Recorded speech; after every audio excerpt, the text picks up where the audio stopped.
Hello and welcome दोस्तों। आज हम अनबॉक्सिंग करने वाले हैं लाइट फिजिट स्पिनर की।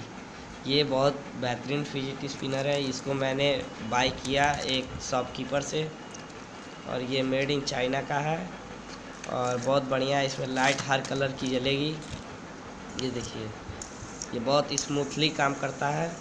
देखिए, बहुत देरी तक ये नाचेगा और इसमें कलर भी जलती है। और मैं इसको लाइट बंद करके दिखाऊंगा कि कलर इसमें कैसा जलता है। थोड़ा टाइम लेगा दोस्तों। ये देखिए, लाइट जलने लगा इसमें।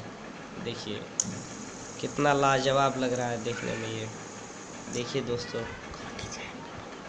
और ये डिज़ाइन भी बदलता है। देखिए, हर तरह की इसमें डिज़ाइन ले सकते हैं आप लोग। देखिए, बहुत मस्त फिजिट स्पिनर है।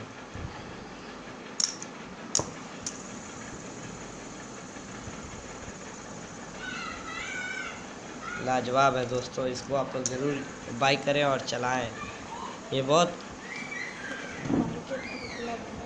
ये मार्केट में आपको मिल जाएगा और ये हर दुकान के पे उपलब्ध होगा। और ये बहुत बढ़िया चीज़ है पार्ट टाइम के लिए चलाने के लिए। देखिए कितना अच्छा लग रहा है इसको देखने में। अब मैं लाइट ऑन करने जा रहा हूँ।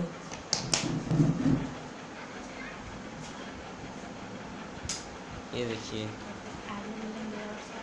आगे मिलेंगे और सारे नई चीज़ों के साथ। दोस्तों बस इतना ही अभी तक। सब्सक्राइब करिए, लाइक करिए और शेयर करना बिल्कुल मत भूलिए।